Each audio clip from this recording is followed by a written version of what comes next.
People will come, Ray. The one constant through all the years, Ray, has been baseball. America has rolled by like an army of steamrollers. It's been erased like a blackboard, rebuilt and erased again. But baseball has marked the time. This field, this game, is a part of our past, Ray. It reminds us of all that once was good, and it could be again. Oh, people will come, Ray. People will most definitely come. A man builds a baseball field on his Iowa farm, and long-dead old-timers show up to play some ball. This week, special guest Steve Hofstetter joins us to talk about the real villain of the 1919 Black Sox scandal, how baseball can be used to diffuse tense situations, and why this film is actually the perfect date movie. If you listen, you'll find out if Field of Dreams stands the test of time.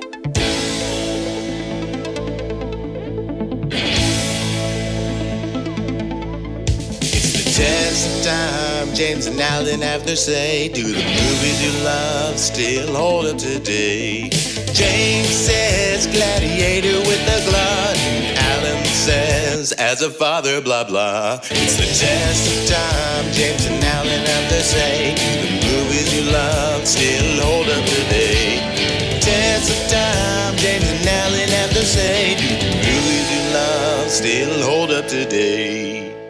Welcome, everyone, to the Test of Time. My name is James Brief, and joining me, as always, is my podcast partner, Alan Noah. Welcome, Alan.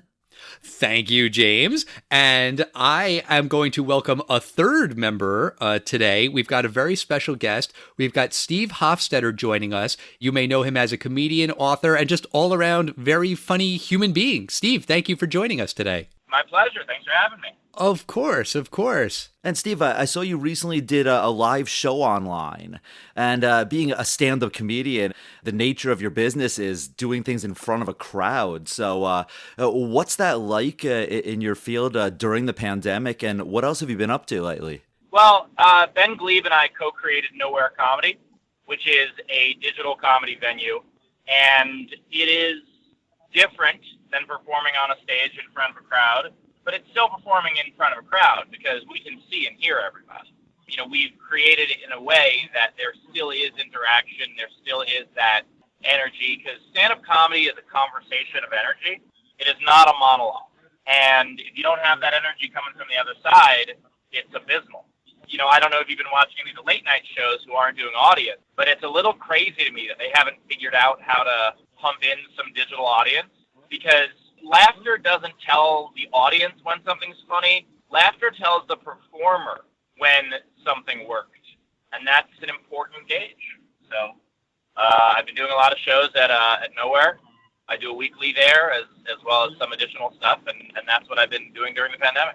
Yeah, that's a good point. I mean, when you watch these shows, it does feel like there's just something missing for you at home, but you gotta feel like it's gotta be just death for the host, right? Like they're just sitting there in silence, like, is this joke funny? I think it's funny, but without any kind of people around, no room to read. I mean, that's gotta just be really tough. It destroys the host's timing, and their timing is what makes it funny for the audience.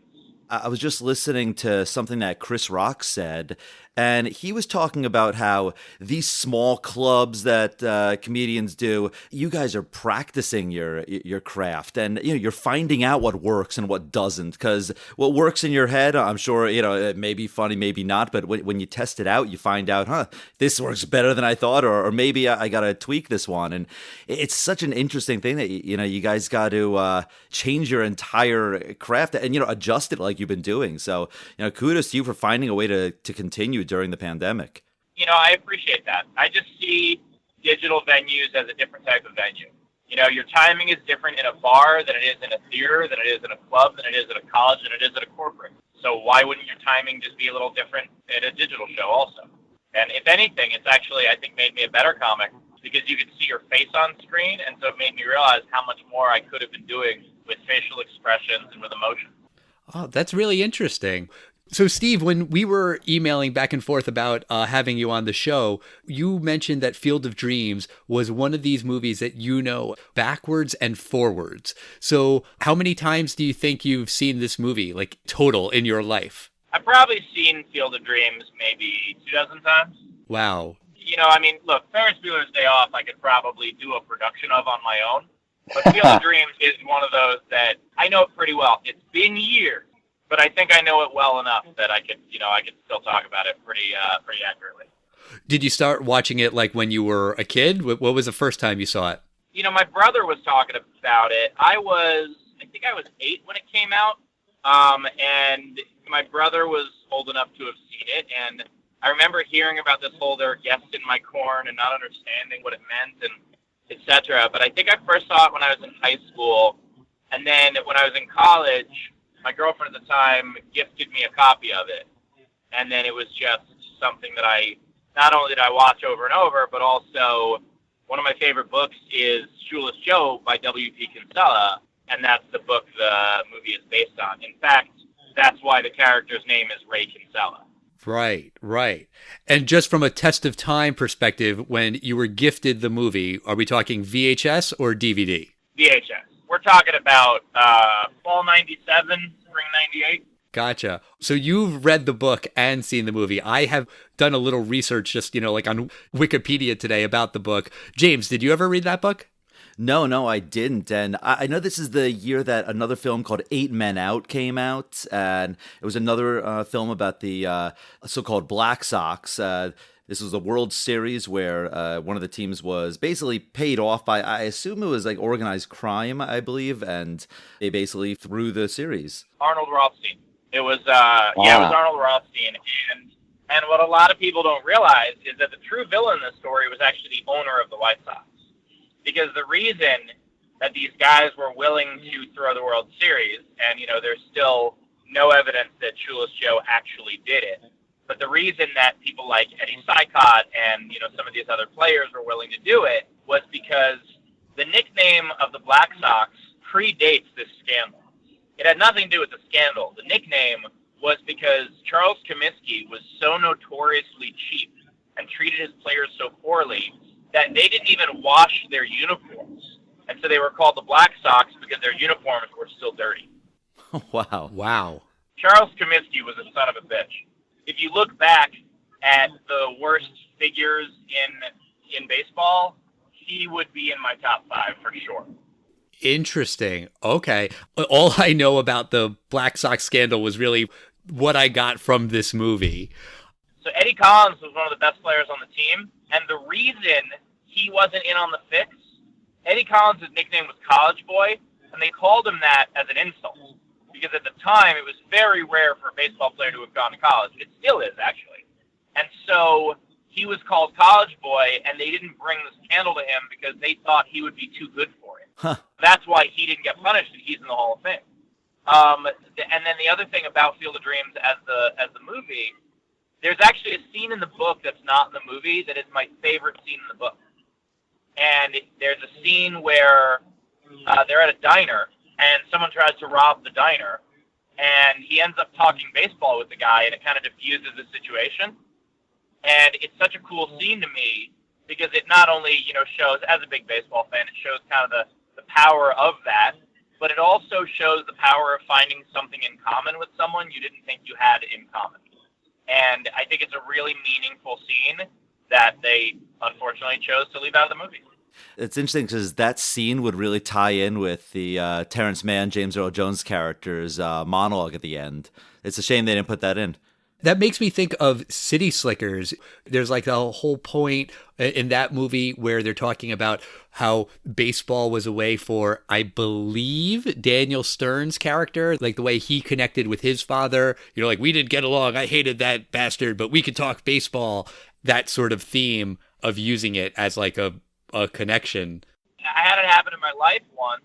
One of the reasons it resonated with me, I was in high school and I worked the phones at some chicken place. And I was on my way home. I'm in the New York City subway, and there's a couple of guys who, seemingly were not very friendly people. And they were, like, shoving each other around and causing a lot of trouble. And I was like, okay, well, this could go either way. And then one of them saw that I had a copy of Baseball Weekly with me, and then he was like, hey, did you see the game today? It was during the Yankees-Orioles playoffs. And I was like, yeah. And he was like, what happened? And I started telling him about the game, and then he and I talked baseball a little bit, and, everything was fine. Good stuff. All right, so let's get into Field of Dreams. For people who don't really remember the movie, it's about Ray Kinsella, who's a New York native who's become a corn farmer in Iowa. One day, Ray hears a voice telling him, if you build it, he will come. At first, he thinks he's crazy, but then he ends up raising some of his cornfield and building a baseball field right on the farm. One day, the ghost of Shoeless Joe Jackson shows up, and he's soon joined by other dead ball players. Ray then goes on a road trip to meet author Terrence Mann, and they pick up another ball player named Archie Graham. The trio return to Iowa only to find that Ray's farm is about to be foreclosed. When others are suddenly able to see the ghost players, Ray's financial worries disappear, and even more importantly, he gets to have a catch with his long-deceased father. So, James, when this movie came out, was it a big deal at the box office? It's one of these films that was rolled out really slowly, because you can imagine what the pitch for this film was. It's weird. I mean, even though it's based on a novel, it's a weird concept. And the film cost $15 million.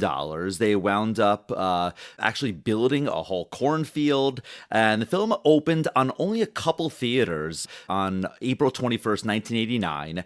And it opened at number 13, but it actually opened with a high per-screen average, and it actually never reached number one, even though this small film wound up getting $86 million at the box office. It was nominated for 3 Oscars, Best Film, Best Adapted Screenplay, and for James Horner's score. It reached number 2 once, but it was beaten on its first weekend by Pet Sematary and Major League. Interesting, another baseball movie. That's right. And the film actually just kind of limped on to make more than 5 times its budget. So it was a huge hit. Wow. So let's kind of just get into the movie itself. And it starts with this voiceover where Ray is basically giving his kind of life story and about how he grew up and his mom died and he and his dad didn't get along. And Steve, I have a thing about voiceovers where I tend to not like them in movies because I feel like they do a lot of audience hand-holding and they tell you things that, they really could just show you instead. It's kind of like a narrative cheat. But in this movie, it didn't bother me too much just because I felt like there was a lot of exposition that they sort of have to get out of the way. Although I did sort of feel like it is weird that he's just explaining his whole life story and then the voiceover just goes away and then doesn't really come back into play at all throughout the rest of the movie. It is strange that, if you're going to use a narrative device, you should keep it up. But they're cutting down a book for a movie. And so they could have thrown in 3 or 4 extra scenes at the beginning. Him as a kid, him at the funeral, et cetera, but it would have taken longer. And so, this, I think, was a device used solely for time. Yeah, and I would argue that he didn't really need those scenes. I don't think you really needed to see the struggle with the dad, because I think that part is depicted very well to me, especially in some of the stories that Ray Kinsella eventually tells Terrence Mann on the road trip. But it goes right into it. This I guess kind of former hippie. He's now in Iowa, and he's just in the cornfield, and just a couple minutes into it, he just hears the famous whisper, "If you build it, he will come." That was a very sexy whisper there, James. I like that. Oh, thank you. I do that on the side. I think you are right in that they could have broken that down a little bit in the reference to him being some former hippie, from New York, could have been done in the conversations with his wife, Annie. You could have left those clues throughout the movie. That is true. The thing is, I just wanted a little bit more about the relationship with him and his dad. And I feel like they a little bit gloss over it here of well, my dad loved this, so I hated it because you know how fathers and sons are. I'm like, okay, I get that. But I felt like, maybe there could have been something where they grew up really close because the mom died and it was just the two of us against the world kind of a thing. that isn't what happened, and that's fine. I don't know. I felt like maybe that could have come out more. And I mean, to your point, James, you do hear a little bit more about that like later in the conversations, but I just felt like they kind of glaze over some of that stuff. You know, once he hears the "if you build it, he will come," his motivation is, I have to build this because I don't want to become like my father. That's like his great fear. Like, my dad never did anything spontaneous. My dad never took a risk. And it's like, wait, so that's why you need to build a baseball field in the middle of your corn? Because you don't want to turn into your dad? I felt like that was like a little bit of a stretch. I would agree. I watched this film with my girlfriend, and she had never seen the film. She thought maybe she had seen parts of it. But when we watched the beginning, her first thought was, oh, this guy's insane. And I thought that it was very interesting that for the first couple minutes, you really have no idea whether or not this guy is totally crazy. And if this is just a total voice in his head, they don't really take that angle too long. I wonder if they do in the book. Way too long. But then he builds the baseball field, and then nothing happens for like a while. You see Ray just like looking out at the field, and he's expecting Shoeless Joe Jackson to come, and it doesn't happen. It takes a really long time. So like, yeah, that sort of does lead credence to the theory that maybe he is crazy. Because why does it take Shoeless Joe Jackson all those months to finally appear? I am glad he didn't appear like the day after he pitched it. Yeah, like he's going to come in and help him plow the corn. Like, I think part of it is because the whole idea of this journey for him is that he has to truly believe. It's a modern-day test of faith, is what this is. Yeah, and then they're starting to hear some financial troubles, and they plowed out a large part of their farm, so they're not gaining any revenue from the corn, and they're starting to get stressed financially. And then the daughter comes in and says there's a man in the field. Right, and it's Shoeless Joe Jackson, played by Ray Liotta, and there's just like some really great lines between the two of them where Shoeless Joe wants Ray to pitch to him, and he's like, well, don't we need a catcher? And Shoeless Joe's like, not if you get it near the plate. At one point, Ray asks the obvious question, are you a ghost? And Shoeless Joe's like, I think I'm real. You see me, so I guess I'm real. I like the way this movie sort of handles these big metaphysical questions about, you know, the great beyond, where it's like, are you a ghost? I don't know. Shoeless Joe says, is this heaven? And is like, no, it's Iowa. Okay. Like, you know, they don't really have to get into the real nitty gritty of what is the afterlife. It almost is like incidental, you know?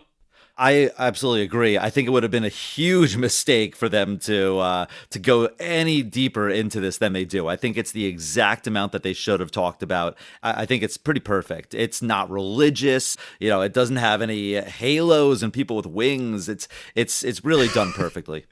I think that's Angels in the Outfield where they have that, right?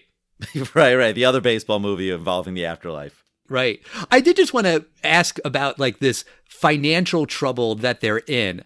Watching the movie this time, it did kind of strike me, baseball pun. Sorry, that was terrible. But like, why are they in such dire financial straits? First off, there's still a ton of corn. Like, he only plowed over a part of it for the baseball field. It's not like they're not making any money on corn from all of the other corn that they have. But also, why did he have to destroy some of his corn crop to make the baseball field? Like, you see shots of this farm, there's plenty of like wide open grass, front yard, backyard, like area, like next to the house where he could have built the baseball field.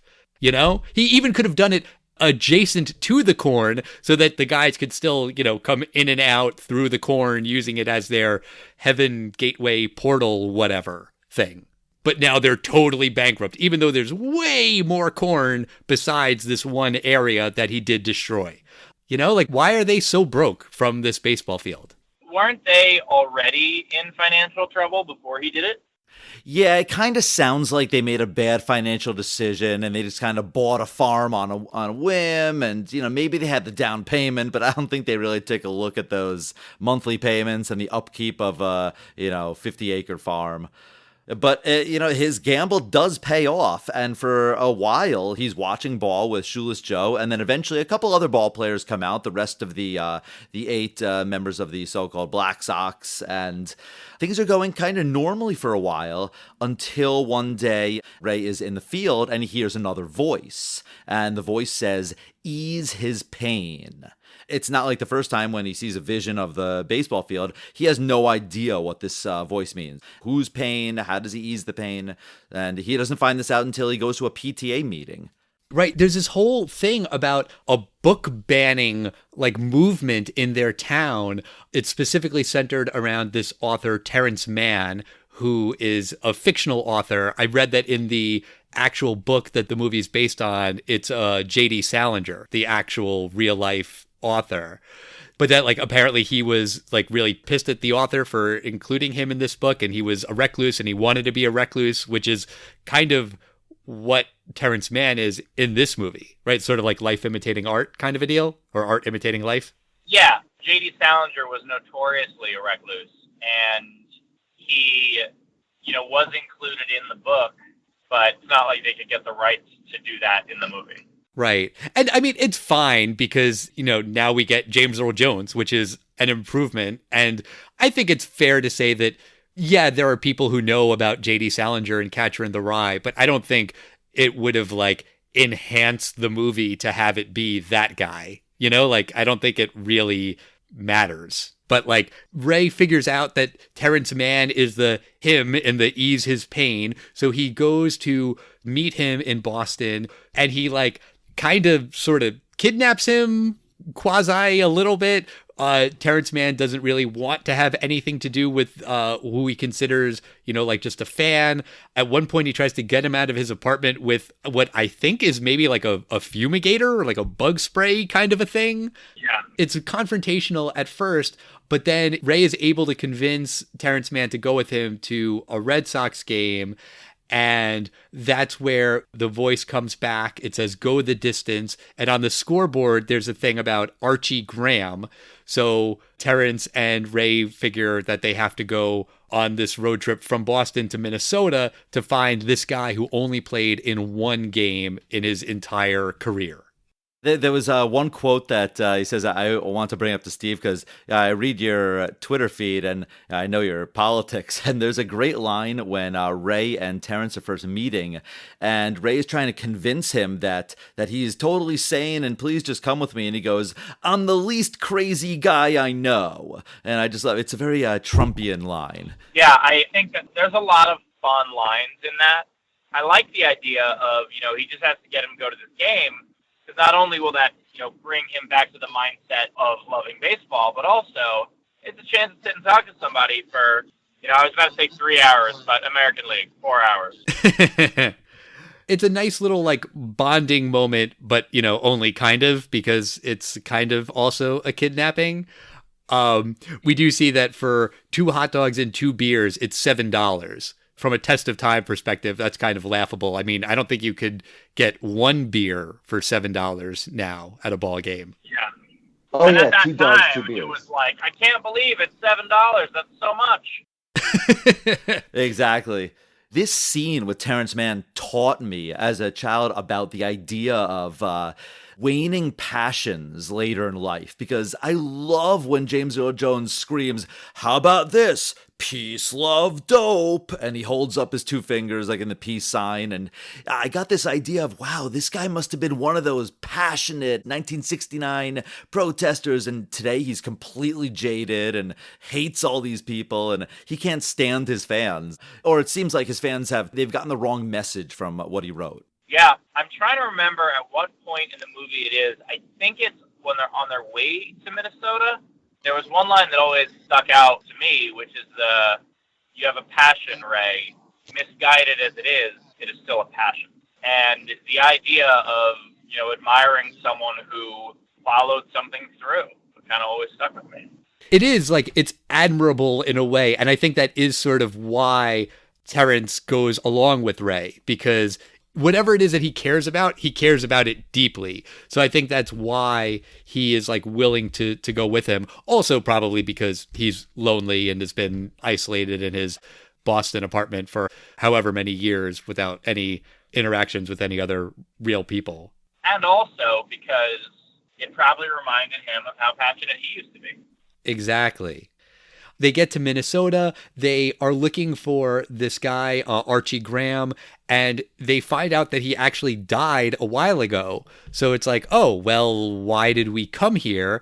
But then Ray kind of goes back in time, sort of, and like has this conversation with Archie Graham, who is at this point an old man. He is like left his baseball life behind.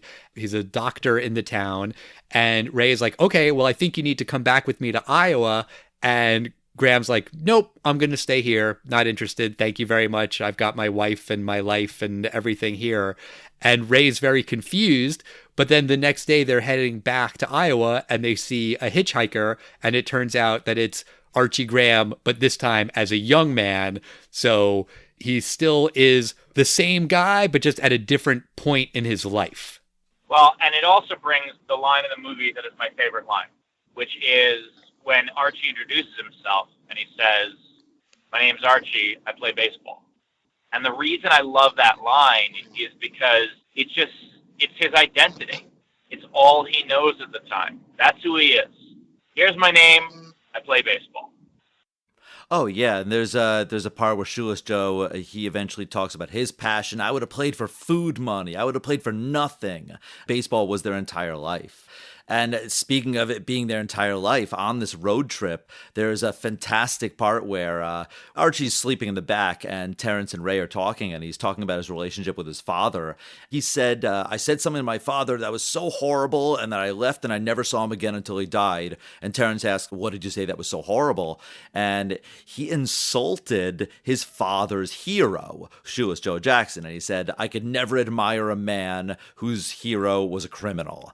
And he knew Shoeless Joe wasn't a criminal. He just did it to really stick a knife into him. By the way, Field of Dreams is a wonderful date movie. And the reason why is the 10,000, foot up view of it is it's a movie about baseball. But really it's a love story. And it's actually two love stories. It's the love story between Ray and his family, and it's the love story between Ray and his father. And that is something that everyone can relate to. I 100% agree with you. And, it's funny. I watched this movie with my son, who's 10 going on 11, and he loves baseball. And so I figured he would love this movie, but he was a little bit kind of lukewarm on the movie as a whole because he was like, there wasn't that much baseball in it. And it was a lot about feelings and stuff, which to him is just not interesting, hearing people talk about their emotions and feelings and love and all that stuff. But you're 100% right. It really is an emotional movie where baseball is sort of like what it's quote unquote about, but not really what it's about. Field of Dreams is about baseball the way that Breaking Bad is about chemistry. Exactly. Right, and you don't have to know what a designated hitter is. You don't have to know any of the rules of the game. Right? It's not about baseball. It happens to be set and involving baseball. Although, as a baseball fan, that James Earl Jones monologue is so good. So good. I always feel like they should play that at stadiums. Maybe they do it at some stadiums. I go to Citi Field. I know you're a Mets fan too, Steve. But they should play that in between innings, just like that 30 seconds or however long it is. I mean, that is just a perfect monologue. It's the perfect way to encapsulate why baseball is important, why it means so much to so many people. It is just the perfect speech. By the way, depending on pitchers, you can play that between pitches. The thing that I really love about what they decided to do with the character of Terrence Mann is, and this is still 1989, but casting a black guy in that role, I think, was really important. Because James Earl Jones' monologue about how baseball marks the time, he is so accurate. Jackie Robinson broke the color barrier 17 years before the Civil Rights Act. Right. 17 years. Jackie Robinson, huge hero of mine. My dad grew up a Brooklyn Dodger fan. We actually have a baseball in the Negro Leagues Baseball Museum signed by the 52 Dodgers. That was a gift from Roy Campanella to my grandpa. And I grew up on bedtime stories of Jackie Robinson, but there's a story that's told in Ken Burns' Baseball that really stuck out to me, which was there was a Jewish guy at one of Jackie's early games, and a lot of people are chanting Jackie, Jackie, and he hears a guy behind him chanting Yonkel, Yonkel, which is the Yiddish way of saying Jackie. And it's because Jackie Robinson didn't just represent black people in America, he represented all minorities in America. And knowing that about baseball and knowing those kinds of things and how baseball was such an integral part of desegregation in America, James Earl Jones' speech matters that much more. Yeah, and we've reviewed films like A League of Their Own, and even in a time when all of the baseball players are sent away, this game is really important, at least in the 20th century. That doesn't mark strike years. Well, I mean, even this year, there was a global pandemic, and it seemed like baseball was not a guarantee, but they figured out how to do some semblance of a season. And you could put an asterisk next to it if you want to, but baseball happened during the COVID-19 pandemic. Like it still went on. Oh, absolutely. We've been talking about how Ray and Terrence and Archie come back to the baseball diamond, and when they come back, it's no longer just the 8 Black Sox. It's now, it looks like it's full teams. They got 9 versus 9, and Archie is immediately brought onto the field to play. And the whole thing about Archie Graham is that he only played 1 inning of 1 game in the outfield, and he didn't get to have any action. The ball never left the infield, and Ray just assumes that this is the worst thing that could ever happen to somebody, and that his whole life didn't have meaning because he didn't get to play in this game once. And when he saw the old man, Doc Graham said, well, if I'd only been a doctor for an hour, that would have been a tragedy. But now you get to see this young guy playing, and he's not bad. Right, he's not bad, but then the jerk brother-in-law who's like yelling at Ray that he needs to sell the farm, for some reason like picks up and shakes Ray's daughter to prove a point about why being broke is bad. I'm not quite sure how the shaking the daughter really was going to win him any points there. I think that's part of, the old movie trope of let's prove this guy is a bad guy. Right. Let's show him being a real jerk. But he wasn't just picking up and shaking the daughter randomly. He was responding to the daughter because he wasn't able to see the players. Right. So he's responding to what he thinks at the time is them encouraging the daughter to have these wild fantasies. I mean, it seems to him like mental illness. Right. But then once the daughter's choking and the young Archie Graham decides to leave the field, he morphs into the old Doc Graham, and he's able to save the little girl. And then the brother-in-law sees it. He sees everybody, and it's kind of like a joke of like, hey, when did all these people get here? Oh, you didn't believe us. They were here the whole time. And it seems like the thing that the daughter was saying might actually come true of, the people will show up and come to this field of dreams and pay their money and their financial problems will go away. The brother-in-law is like, I take it back. Don't sell the farm. But the movie ends with everyone kind of going back into the corn, even with Terrence Mann, he goes in with them. But there's one guy left on the field. It's the catcher. He takes off his gear, and Ray sees that it's his father. It's the emotional climax of the movie. At first, he says that his name is John, and they don't really acknowledge that they're father and son, and the dad is about to leave. And he says, good night, John, and he's walking away. And then Ray says, hey, Dad, do you want to have a catch? And then they have a catch together, and I will admit freely that gets me every time, right in the feels. I get all choked up. How can you not? How can that not make you cry? Did you guys get a little choked up, a little teary when you see that? Absolutely, 100%. And I think earlier in the movie, doesn't he say that his father's name is John Kinsella? So it's one of those things where you can kind of put it together. I think he may have even said he played catcher. So you can put it together, but it's not overt until he calls him dad. Right. And I love the fact that he just only says it once. The word dad is just said that one time. John doesn't even say, yes, son? He says, yeah, I like that very much. Because at the time, he's not his dad yet, also. It's like this hybrid of, even though young Archie knows he can become old Archie, for that version of John, it's the first time he gets to meet his son, and he gets to meet him as an adult, which is a crazy thing. The idea of want to have a catch, even though I had a good relationship with my father, my father's health never really allowed for much of that. Catch was always something I played with my brother, and the thought of being able to be a full-grown adult and throw around with my father gets me every time. What I love about this film, it really, to me, it's kind of a retelling of the book of Job, the biblical tale of this guy who's just by faith just follows, he hears a voice, just do this, and he never once breaks his faith.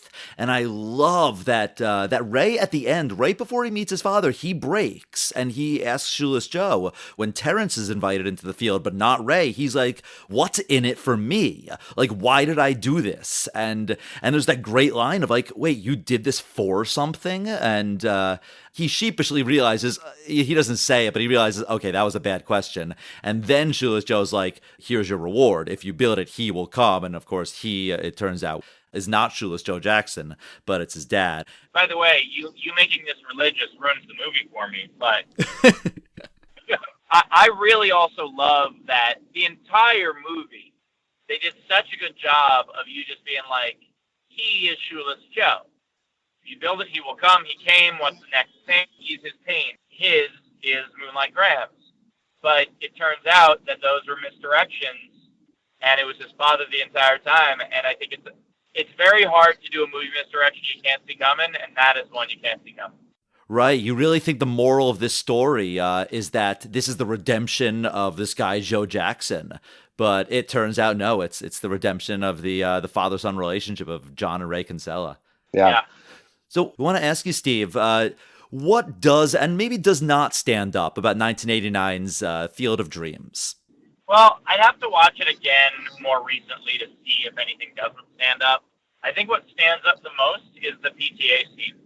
This town hall type meeting where someone is going to the mat over their beliefs and a lot of other people are too busy being Karens to, see their perspective. I mean, that could have been yesterday. Very, very true. And interestingly, I thought that her PTA speech sometimes even goes the other way, because she was talking about the Constitution and my freedoms, and you can't take away my freedoms. And I was just thinking you could use her impassioned words. Sometimes people could take those words and mean the opposite. That's what I love about that speech is she is doing the was it over when the Germans bombed Pearl Harbor type of thing in not a dumb way. She was using their false patriotism against them. And I love when the wife refers to her as Eva Braun. That's a great little dig at her. Yeah. So overall, Steve, do you think that the movie, like on its own, stands the test of time? I think so. The themes of the movie are, like I said, it's a love story between family. It's a love story between a father and son. It is the dichotomy of following your dream versus making the economically smart choice. There are a lot of themes in this movie that absolutely hold up. All right, great. So what do you think, Al? Does this film stand the test of time? Oh, absolutely it does. I mean, no question, no debate about it. I mean, there are a couple of little things that sort of don't stand the test of time. Like when Ray is doing research on Terrence Mann, and so he has to go to the library and look up microfiche and microfilm. Absolutely. He even says, like, oh, do you know what he does now? He makes interactive children's videos, which is supposed to sound like the most state-of-the-art thing in the world in 1989. I think it was interactive children's software. Oh, and okay. He's like, that's going to help children solve problems. I was like, that is a very cute, optimistic view of computer games that he's making. I don't think we really learned too much from Carmen Sandiego, although it was deemed, quote-unquote, educational. Speak for yourself. Pretty much everything I know I learned from Carmen Sandiego. Name one thing you learned from Carmen Sandiego, and don't mention the a cappella group. Anyway, There's little things like that. And you could also kind of make the claim that like, oh, but now the Black Sox scandal is like really, really old. It's ancient history. But you know what? It was ancient history in 1989. The scandal, I believe, happened in 1919. So it's 70 years old when this movie comes out. It's ancient history then. It's ancient history now. I think it's still just an interesting framework for the plot. It doesn't really matter. There's some stuff about the 60s being about, you know, peace, love, and dope and free love and stuff like that that maybe is a little bit less timely and a little bit less relevant now. But I think people get it. You know, you don't need to have like a PhD in what the 60s meant. You just have to know free love. That's all you need. But yeah, I mean, everything you were just saying, Steve, the themes, the idea of love and love for your family and wanting to be with those that are no longer with you. And watching this movie makes me want to call my dad. And I watched it with my stepdad and my son. And it was great. And yeah, this movie 100% stands the test of time. James, what do you think? You know, I'm not surprised that your son was not enthusiastic about this film, because that's one thing. I don't think this is a film for 10-year-olds. You know, you need to have a little bit of that cat's in the cradle and like real nostalgia and love for your parents that, yes, I know your kids love you. How do you know my kids love me? Because I've seen your kids around you, and they do have a good relationship with you, Al. You do not need to, break the confines of space and time to reconnect with your son someday. Based on what I've seen, I think you'll be okay in that regard. Aw, thank you. Yeah, there's a couple things I agree with you. The microfiche, that is fantastic. Although I will tell you that is a much better depiction of research than today we do a shot of you doing a Google search and looking at articles. But the microfiche where you get to see the actual old newspaper clippings, I think it's much better visually. And there is another line in this that really does not stand up. There's a part where Annie, his wife, she's very supportive of him in this whole film, and I really like that. She's, not thinking that he's crazy. But there's a part where they can't really figure out what Terrence Mann has to do with all of this, and he's finding very, very loose connections, like, Steve, like what you were referring to earlier. We find out that that Ray's father's name is John because Terrence Mann had written a story about a John Kinsella. There's one point when Annie goes, "Oh my God, did you know that he had a sled named Rosebud?" My girlfriend was watching, and I'm like, "Do you know what that reference is?" And she said no, and I only know that reference because of The Simpsons. But do you know what that reference is, Al? Yes, of course, Citizen Kane. Yeah, but you know that because of The Simpsons, right? It's probably where I first heard it, but I've seen Citizen Kane. I've never seen Citizen Kane, and I've heard that someone like us, when you watch Citizen Kane, it's just 20 moments of you going, "Oh, that's where that Simpsons reference came from. Oh, that's where that Simpsons reference came from." So, but that being said, about 1989's Field of Dreams, as a whole, the film is fantastic. I will say that you might need to be a little bit older than, just a young little baseball fanatic. But if you're a teenager and up, I think this film is fantastic and totally holds up. And I think that it does stand the test of time. Awesome. All right. Well, we are 3 for 3. Steve, thank you so much for coming on the show. Thank you for joining us. It was great having you on. Well, thanks for having me, and thanks for being patient with Western Arizona and Eastern California's cell service. Yeah, you're welcome. And Steve, what's the best place for people to see some of your comedy? Well, I do live shows at Nowhere Comedy weekly. So go to nowheretime.com and pick up some tickets. If you want to see some free stuff on social media, I'm at Steve Hofstetter on just about everything. Awesome. Thank you again, Steve. My pleasure. Take care, guys. That's going to do it for us this week. Next week, we are going to come back to talk about Oh Brother, Where Art Thou? This movie is turning 20, came out in the year 2000, and I am really excited to rewatch this movie. I remember really enjoying it when I first saw it. Until then, please keep the conversation going. Talk to us. We are at Test of Time Pod on Facebook, Twitter, and Instagram. We want to hear your thoughts on baseball, on cornfields, on Shoeless Joe Jackson, on the Black Sox, on whatever. You can email us at thetestoftimepodcast@gmail.com. Thank you again, Steve, for joining us, and we'll see you next time, everybody. Bye.